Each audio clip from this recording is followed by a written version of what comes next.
a quarter of the high school athletes that play softball and baseball, if they do nothing else and they just go about their normal business, a quarter of them will sustain an injury during the season, according to the information that we have now, based on previous research and the research we did in Greenville County.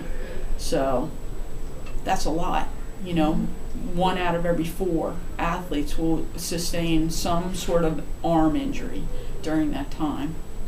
And so we know certain factors that lead up to that, and we think that we know certain things that will help protect them so that we can decrease that risk. But it means doing certain things. It means preparing for the season. It means keeping track of what you're doing during the season. And we know that if you throw over a certain amount, you increase your risk exponentially. So if we can keep you under that amount, we can modify your risk greatly, and we can make you much safer. Because the thing that makes you, there are 2 things that make you most at risk. One is being hurt before. So if you were hurt before, you have a higher incidence or a higher risk of being hurt again.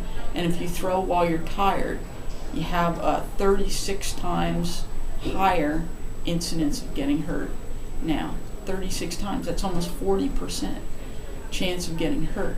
So there's a lot of other things that we can talk about, but the impact of those are smaller in comparison to those 2 things.